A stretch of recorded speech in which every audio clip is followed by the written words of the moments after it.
Thank you for your cooperation.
Welcome, everyone. Good afternoon. My name is Rashid Zia, and as Dean of the College, it's my sincere pleasure to welcome you here today and preside over today's ceremony. We will begin our ceremony this afternoon with the university's land acknowledgement, followed by the singing of our national anthem by the Brown University Chatter Talks. Please attend to our land acknowledgement. Brown University is located in Providence, Rhode Island, on lands that are within the ancestral homelands of the Narragansett Indian tribe.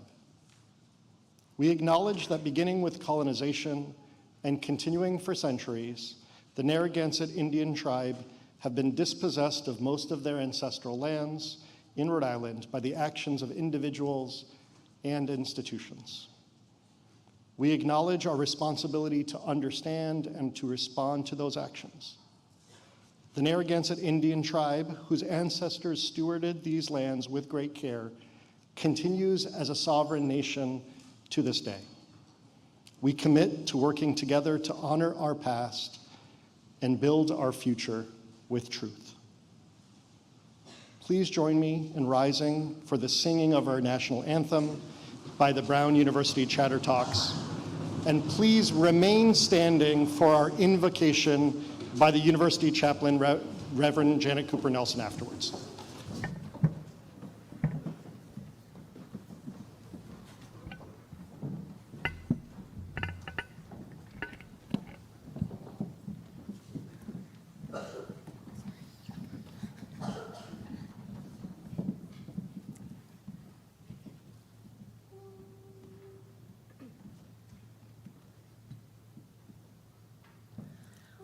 Say, can you see by the dawn's early light what so proudly we hailed at the twilight's last gleaming, whose broad stripes and bright stars through the perilous fight.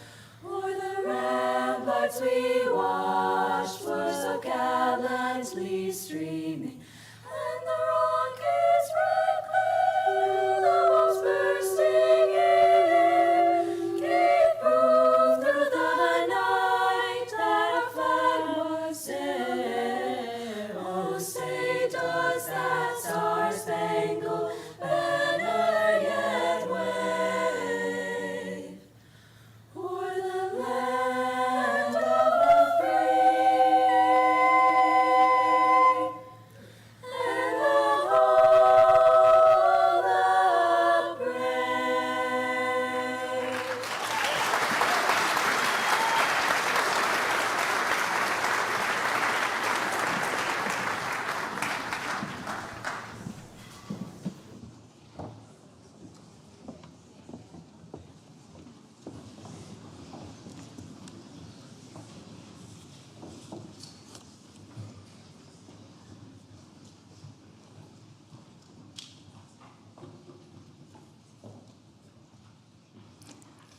Let us pray. Brunonians all, in this moment of celebration and completion, we ask that you join your blessings for these stars of Brown's rising generation. Newly illumined by the light of their study, their friendships, and even having grown in wisdom, these bright lives, entrusted to us for a season, are about to set forth. They seek to dispatch, in their leaving, the offices of life with usefulness and reputation, with compassion and nuanced thought. We ask for them today new blessings of courage and imagination, sufficient to envision they are becoming the architects of a world where deadly combat, environmental degradation, bigotry, and privation are banished, and structures of equity and collaboration emerge that are able to transcend the boundaries that divide us. We are grateful for their season here on College Hill, this great university's blessings of faculty, resources, and benefactors, and most especially the generosity of their families, have all combined to support these dear scholars. And we are amazed at all they've accomplished, and we look forward to all that lay ahead. Bless us all in this moment of completion and beginning, a season to be remembered. May their bright cord of friendship be sufficiently strong to hold us close as a family of Brown, and may we ever true serve what is good, what is excellent, what is worthy of the blessing of life itself, always and amen. Please be seated.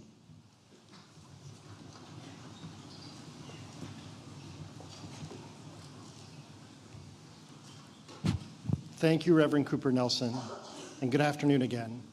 My name, again, is Rashid Zia, and as a dean, faculty member, and alumnus of Brown, it's my sincere pleasure to welcome you all. For those fortunate enough to have attended this event before, you know that mid-year completion ceremony is one of the most joyous events of the entire year at Brown. This event showcases how we as a community can come together to transform a time and place. This auditorium, a space in which many of us have spent countless hours in classes and exams, staging performances, maybe some of you all were at mariachi last night, and debating ideas, will be transformed this afternoon through your presence and voice into a hall of celebration. Therefore, to begin our festivities, let's please practice raising our voices to thank those who made today's events possible. Could you please give a warm round of applause to our many colleagues in events and facilities management, in media services and public safety, and in the college who helped make this event a reality.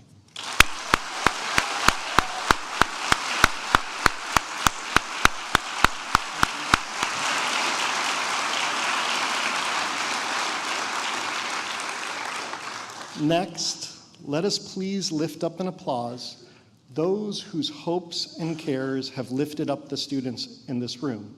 Let us please applaud your families, friends, and loved ones, those who are here today in person and those who are here in spirit.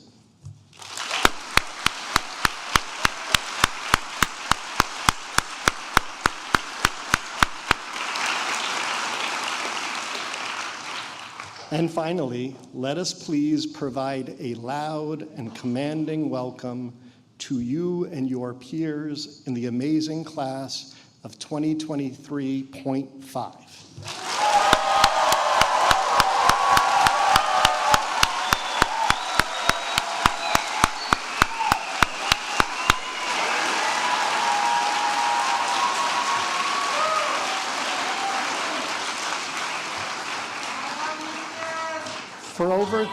For over 30 years, the college has convened a mid-year completion ceremony to celebrate the achievements of students like you, students who are fortunate enough to be members of not one, but two classes, students who have charted their own pathways through Brown.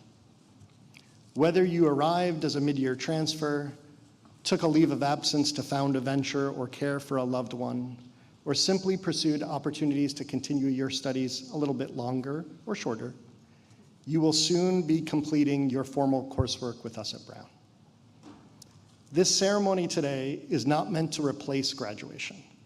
Many of you have already walked through the Van Wickle gates, and you are all welcome to walk back through those gates again when your degrees will be officially conferred this May, and every May thereafter as part of commencement weekend, the largest annual celebration of the Brown community. Today, though, is a moment just for you and your loved ones, your family and friends, your teachers and classmates. On this wintry day, in these difficult times, we are together in this hall celebrating you and your classmates, celebrating the power of education and the light of hope provided through knowledge. Therefore, I wanted to help place this moment in context, because throughout recorded history, there have been traditions of communities gathering in winter, near the solstice, to celebrate the light of hope.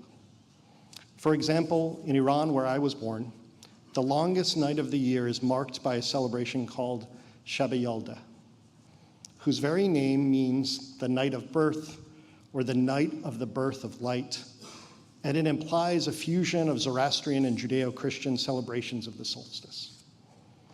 During Shab-e-Yalda, friends and family convene together for warmth and community amid the longest night of the year.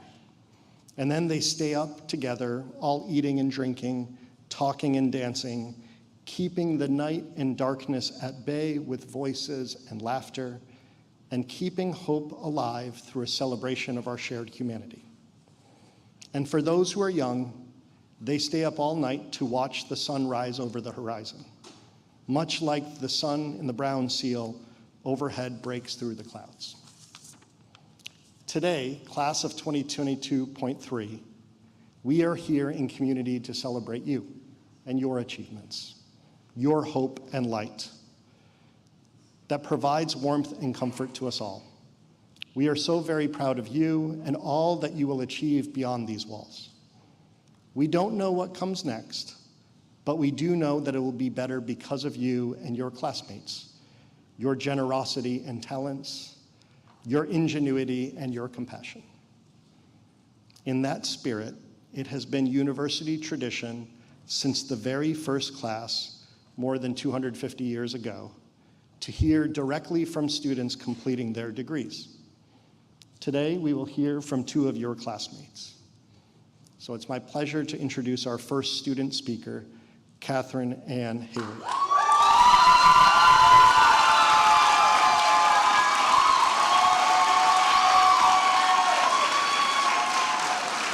So I'll give you a brief introduction. Katie is a psychology concentrator and proud Bristol Community College transfer student. Her achievements span from being the founding chair of the non-traditional student advisory board at Brown to being the coordinator for the Donovan Program for Recovery and Substance-Free Initiatives. Katie is also a student voice liaison for SAFE, Stop the Addiction Fatality Epidemic. Katie is a proud proponent of community engagement and has been actively involved in the recovery community since 2018. She attributes the majority of her achievements to having a community who believes in her, her sister Dorothy, her grandmother Millie, and her late parents. Having worked as both a teaching assistant for the class Pathology to Power, Disability, Health, and Community, as well as serving as the Community-Based Learning and Research Fellow for the class Prisoners, Equity, and Health, she is a vocal advocate for the rights of marginalized people and harm reduction. Please join me in welcoming Katie.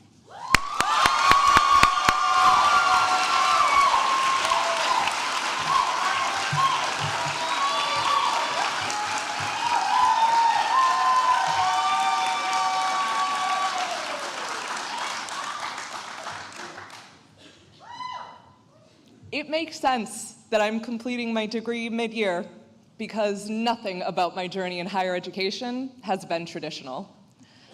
I'm assuming it's the same for all of us, whether you took a semester off due to COVID, took a reduced course load, or simply finishing early because you're an overachiever.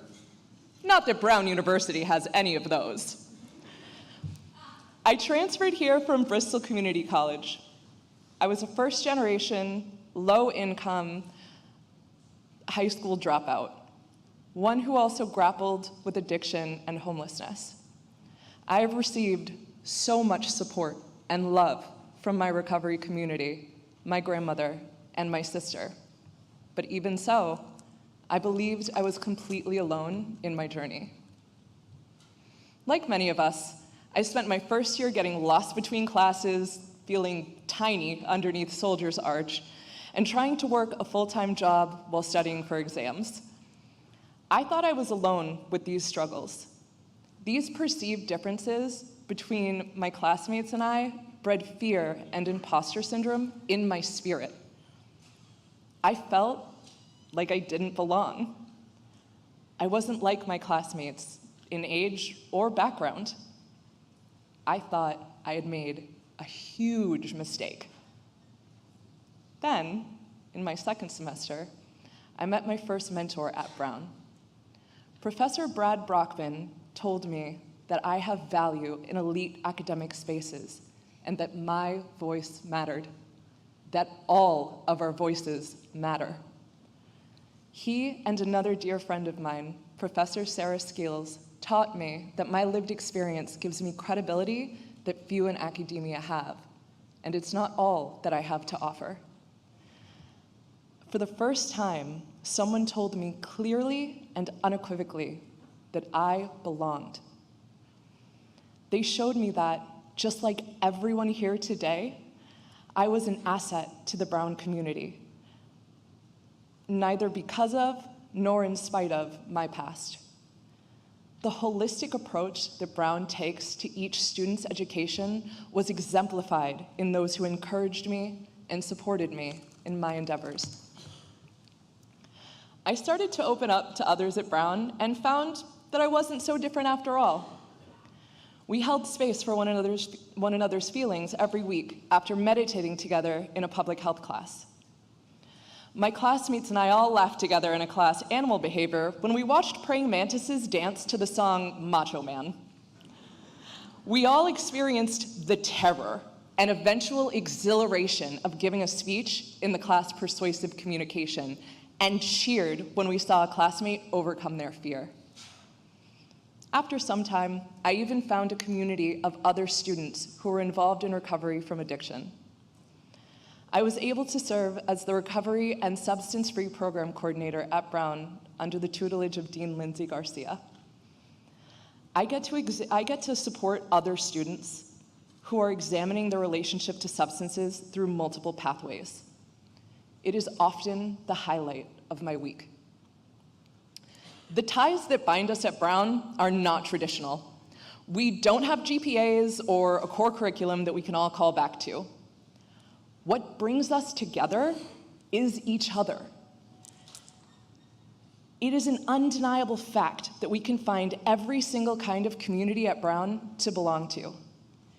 If you're passionate about activism, there are a dozen student organizations where you can get involved with like-minded people. If you love food, we can add you to the Free Food on Campus group chat. If you think the sci-li is beautiful, you're wrong. But there is an entire student-run Instagram account just for you. Because of the community and relationships I found at Brown, I became more open-minded to everyone. I talked to my classmates instead of fearing rejection from them. I thought my new young friends would make fun of me for being older, but in fact, they make fun of me for my very millennial slang and teach me fun new words. For example, did y'all know that I have Riz?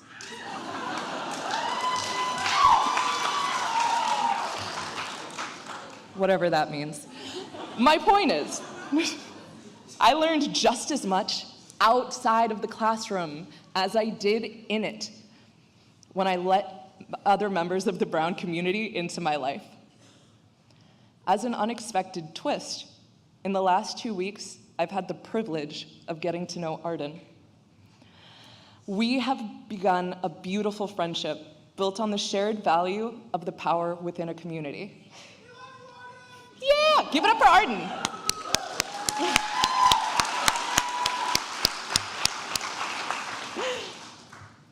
Getting to know her, as some of you know, is one of the many gifts we can receive if we are willing to be vulnerable, even when we don't want to be. I am no longer afraid that you're going to find out that I'm different, because I found out that you are also different. We are all different.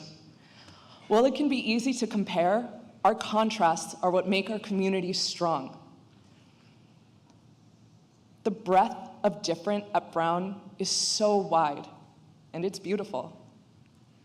We learn so much here because we all have such diverse viewpoints, backgrounds, and abilities. There are so many types of opportunities that it might make our heads spin, but that is undeniably a gift. We can have friends that range in age from 20 to 70 at Brown who have homes across the globe. The gratitude we feel towards this school for giving us these important relationships is without parallel. Knowing all of this, we will continue to embrace the different, the strange, and the uncommon. It will be uncomfortable, but as a good friend of mine once told me, we work the uncomfortable muscle until we're comfortable, and then we work it again. We find connections in the most unlikely of places. So much growth comes from accepting the challenge of being in community with others and walking through experiences that diverge from the norm. Our time at Brown has instilled this ethos in us. It has taught us how to learn, both academically and from each other. We will carry that with us for the rest of our lives. Today, we celebrate that we did it. Even if we did it just a little bit differently, we did it together. Congratulations, Point Fivers.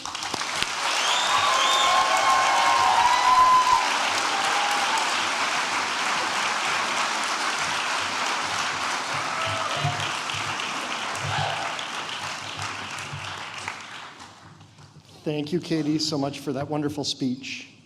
Our next student speaker is Arden Reynolds.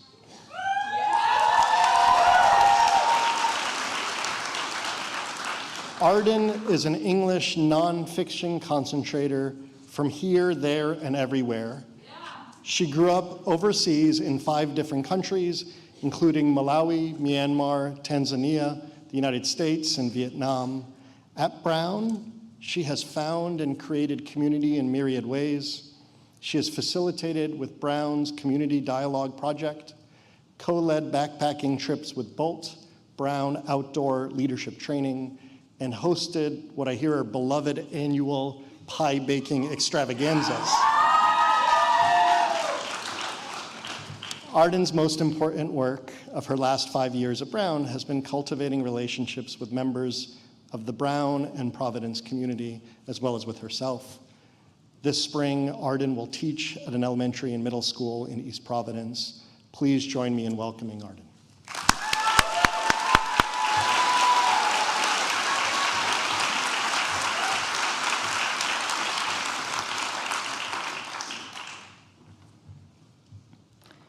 On my 4th day at Brown, I was hit by a car. EMTs whisked me away to Rhode Island Hospital. There, the healthcare team determined that the impact had fractured my pelvis. This meant that I would spend most of my first semester in a wheelchair. I was devastated. My life had been upended. I had, as most incoming Brown students do, big plans for that first semester. I wanted to try out for orchestra, along with the cute guy I met at orientation game night. I wanted to take 5 classes, and of course, audit a 6th, fit in 15 clubs, all while making the lifelong friendships that every student finds their first month of college. Instead, I was going to have to relearn how to walk and how to dress myself. Rather than going to the ice cream social and shopping classes, I spent the first 10 days of my college career in the hospital. From that time, a few memories of exceptional care and support stand out. A parent alum I met on move-in day who gave me his phone number and even showed up at the ER when I called him. He sat with me for 8 hours until my parents could arrive. The cute guy from orientation game night, a masterful cellist, lugged his instrument to the hospital. He played me Bach cello suites for several hours, and he played so beautifully that he drew listeners from all over the hospital.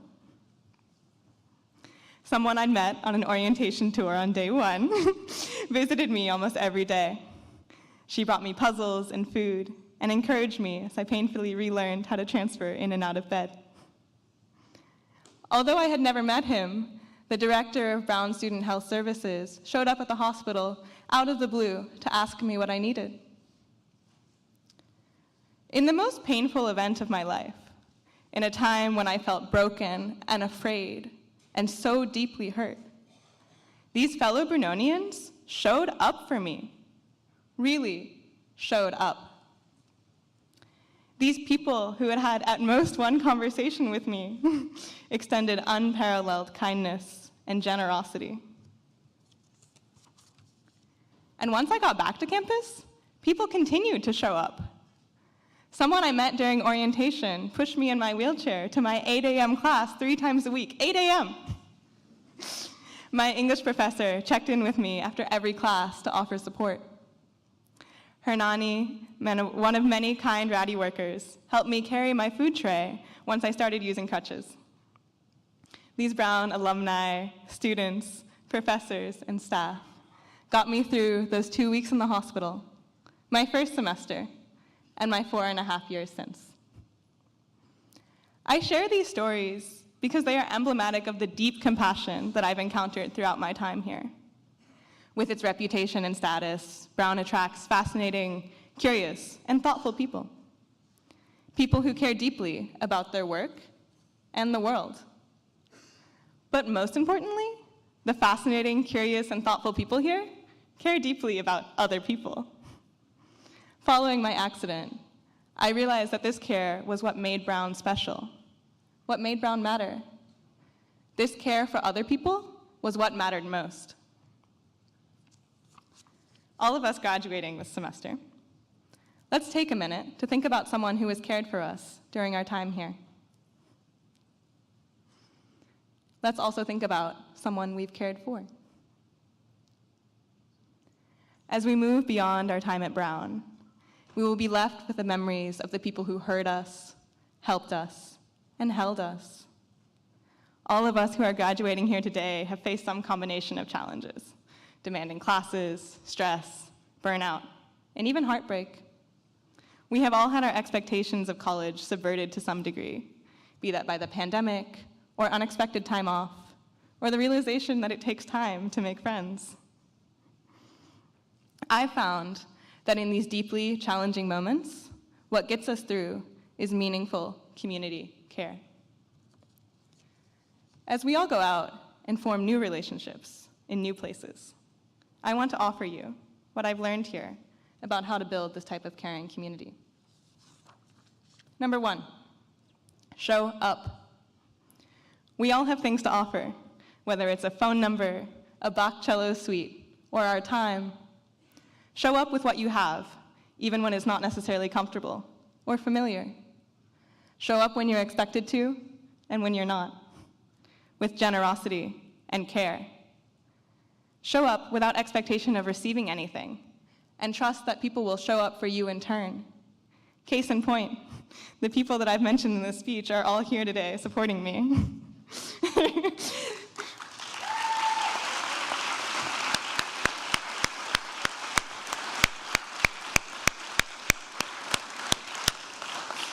There's the cute cello boy, my first college romance. John Brown, the alum who first came to the hospital and has been my surrogate parent throughout college. Hernani and Professor Gould. And of course, Daniela, the person who visited me every day and is now my roommate and best friend. Thank you.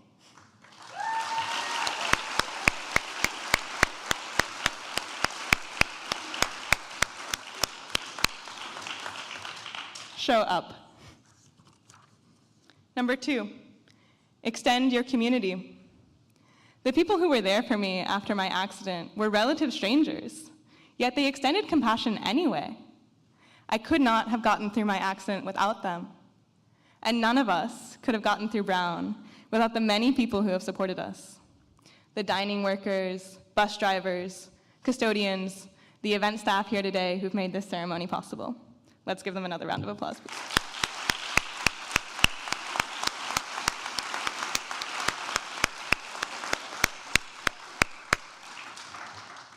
We are so fortunate to have had the opportunity to care for and be cared for by such a large community of individuals. May we leave here with a commitment to continue recognizing and reaching out to those we don't already know. Extend your community. Number 3, ask for what you need. Before I came to Brown, I had learned to prize my ability to do things on my own. I was capable. And suddenly, I couldn't even go to the bathroom without help. My time at Brown has taught me over and over that I can, in fact, do very little by myself. I am learning how to ask for what I need and how to show up as I truly am, with all of my incapabilities. And continually, vulnerability plus people who show up leads to connection and community. Ask for what you need. We need communities of care always. We need each other always. We need not wait for global pandemics or serious accidents or even graduation ceremonies for us to realize that such communities exist. They are at the heart of Brown, and it is what makes this place incredibly special. We have been so lucky to be a part of this community and to have had deep care modeled for us during our time here. And now, we are going out into a world with many fractures. There are no easy ways to heal. The way we get through is with each other. We have learned here how to love and care, how to hold and be held. Let's bring that with us wherever we go next. Let's continue to show up, to reach out, to ask for help, and center care. And let's do it over and over again. I am so grateful to be a part of this community, and I am so proud to say, congratulations, class of 23.5.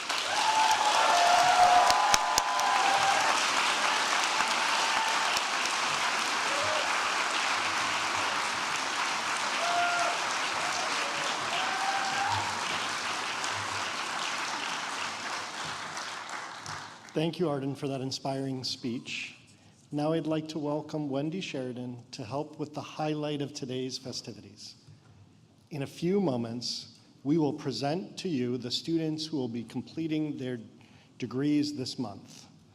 Friends and family, please join me in congratulating the class of 2023.5.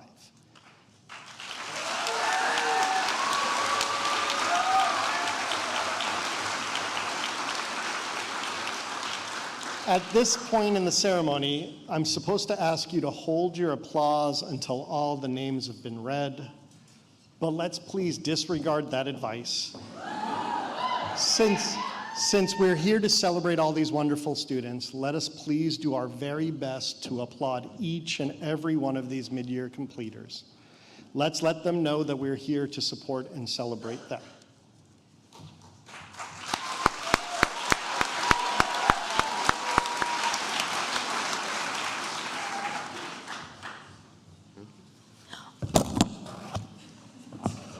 Arden Reynolds, Catherine Haley,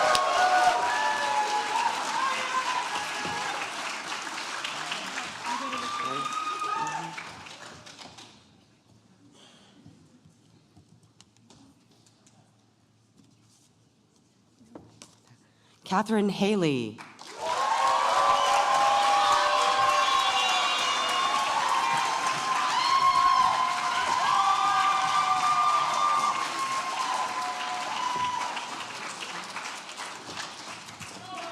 Daniel King,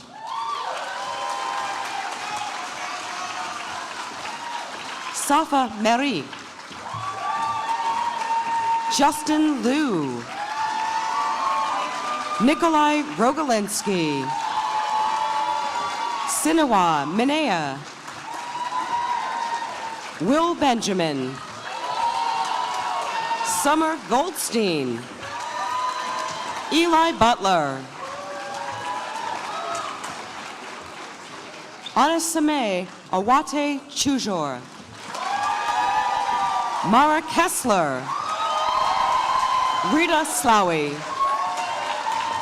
Selene Ramos,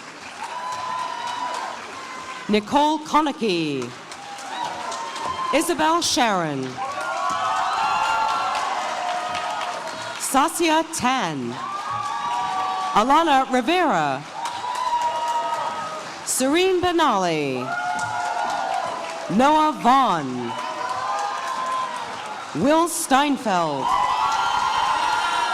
Ben Balint Kerti, Finn Blomquist Eggerling, Marin Warshay, Ella Spungen, Evangeline Bilger, Gabrielle Smith, Mariana Naves Feinzilber, Francesco Calasian Serranino, Anton Tarazi, Lindsay May Ross, Nicholas Berry, Lauren Sugarman, Benjamin Newcomb, Shaw Miller,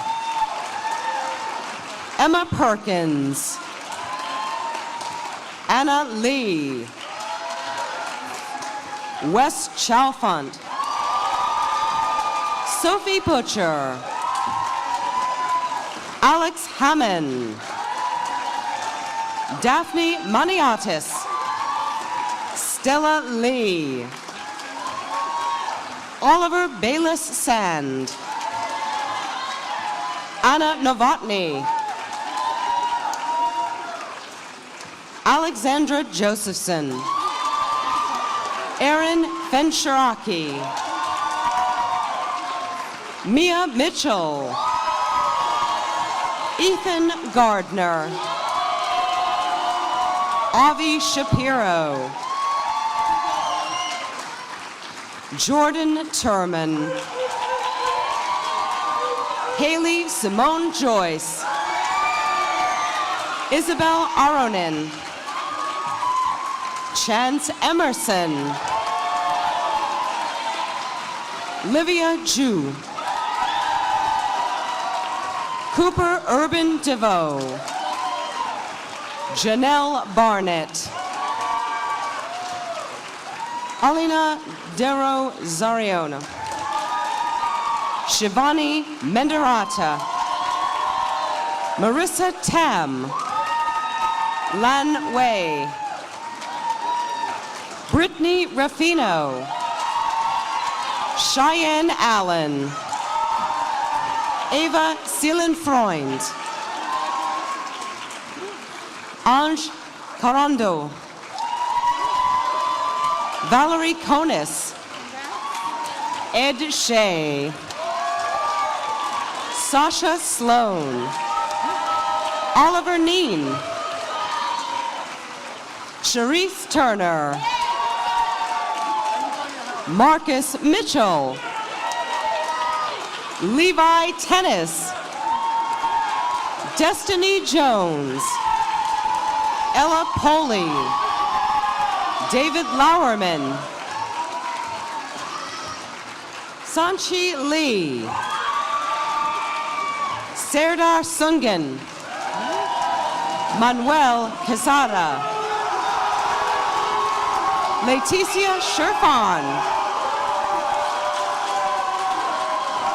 Cecilia Sarantopoulos,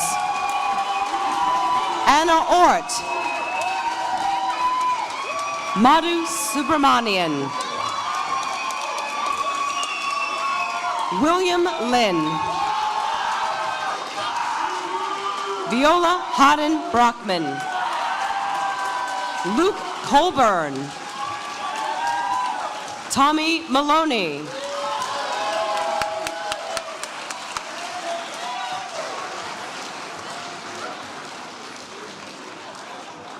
Can you all please join in a round of applause for Wendy Sheridan for Thank you, Wendy.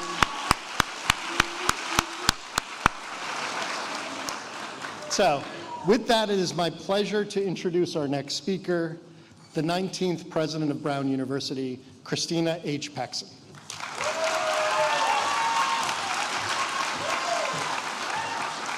Thank you, Dean Zia, and welcome everybody. I am so excited to be here. This is one of the very best events of the year as we recognize and congratulate our amazing, beautiful mid-year graduates, the class of 23.5. Congratulations. And I want to thank Katie and Arden for amazing speeches that underscored the power of community here at Brown. And thank you for your wonderful words.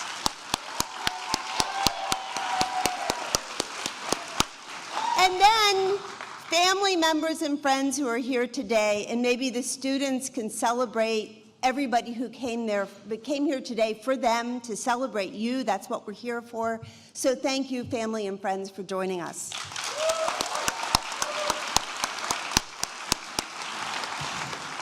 Now, I'm going to keep this short. We have a great reception ahead of us, but I do want to remind you that, this is a day of great joy. You came here 4.5, more or less, years ago to start being students at Brown. And my guess is that during your entrance to the university, whenever it was, maybe not so much if you came halfway through the year, you heard a lot of speeches.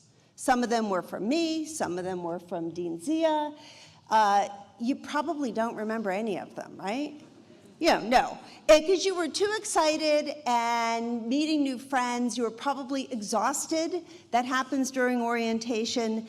And so what I thought I might do is remind you a little bit of what we talked about in September 2019, which was when not all of you, but a good chunk of you started at the university.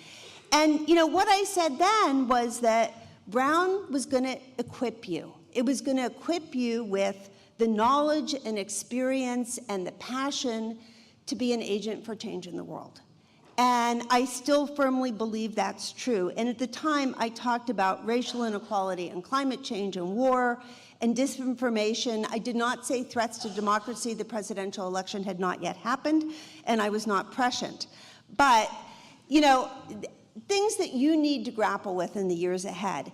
And I said that one of the most important things that you'll learn during your time at Brown is to cultivate the habits of mind that enable you to deal with complexity and nuance, to analyze, communicate, address complex ideas with empathy and nuance and wisdom. And I think all of you come out of Brown much wiser than you came in. And I think the world's problems, they just can't be addressed without people who think deeply about ethics and who analyze human problems with balance and perspective. And I hope that over your 4 years, you've learned some of that. And you've also learned what one of our student speakers said was, you can't do it alone. You do it in collaboration with others, and that's what you'll find to be valuable throughout your life. Now, just a little bit of a reminder. You entered Brown during a very complex time, and you experienced a completely unexpected event, a global pandemic. Some of you may have spent time living in the Omni instead of in a dorm, right? And you know, you were pushed, and for some of you, it was the pandemic that led to a disruption and a slowdown in the time that it took to get your degree.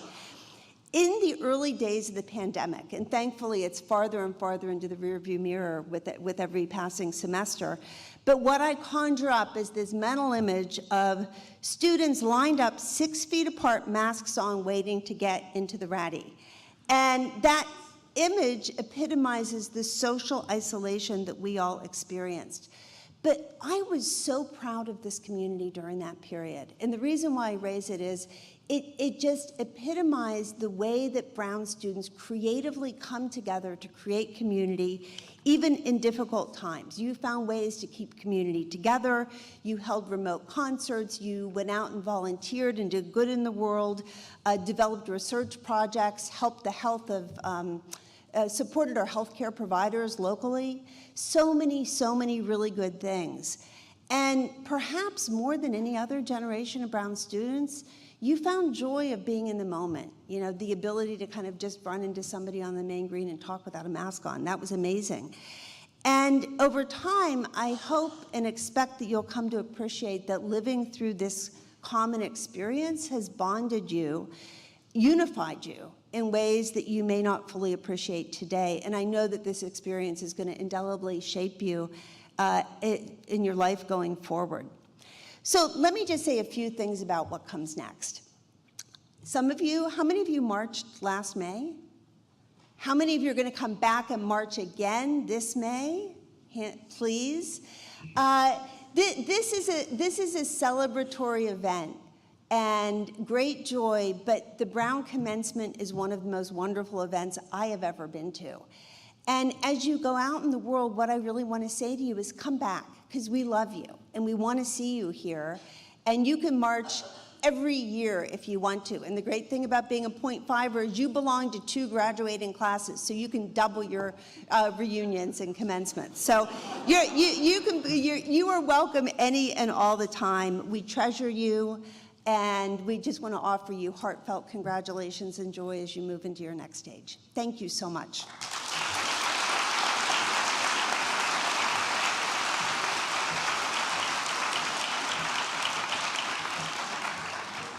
Thank you, President Paxson. Before we conclude, I'd like to take this moment to thank our speakers again, Arden Reynolds, Catherine Haley, President Paxson, Reverend Cooper Nelson, for the words that they shared for this special occasion. Thank you, Lindsay Garcia and Wendy Sheridan from the college, as well as the colleagues from University Events, Dining Services, Facilities Management, Media Services, and the Office of University Communications, who helped make this celebration possible, especially Danielle Izzy St. Pierre.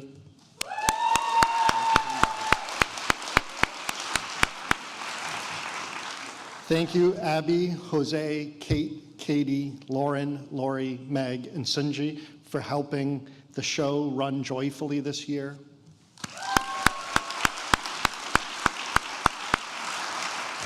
Thank you, Connor, Jake, Kyle, Paul, and Zach for helping stream this event around the globe.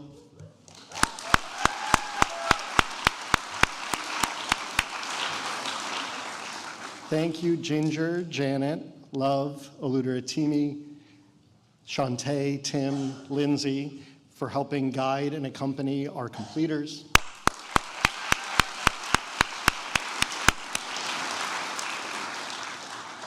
And thank you all for your participation. In a few moments, the Chatter Talks will return to the stage to lead us in singing the Brown alma mater. If you're not familiar, it's on the back of the program. You're all welcome to join us in singing. Some of us don't have great singing voices, but the Chatter Talks will help us solve that. Following the song, please wait for the platform party and deans to leave the stage and lead the mid-year completers out of the hall. You can help us applaud the .5ers as they leave, and then we're going to reconvene next door in Sales Hall for a reception immediately following the event. So in short, we sing together, we clap as the deans and students process out, and then we rejoin next door in Sales Hall for a reception. So with that, let me please welcome the Chatter Talks back to the stage for the alma mater.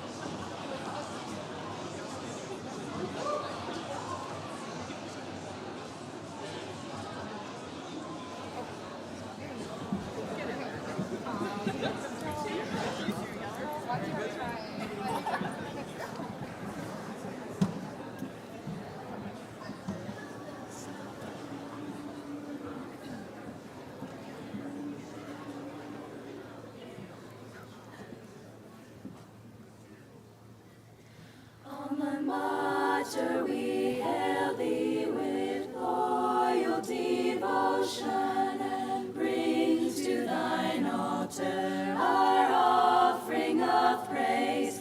Our hearts swell within us with joyful emotion as the name of Old Brown in loud chorus we raise. The happiest moments of youth's fleeting hours we pass 'neath the shade of these time-honored walls, and sorrows as transient as April's brief showers have clouded our life in Bruno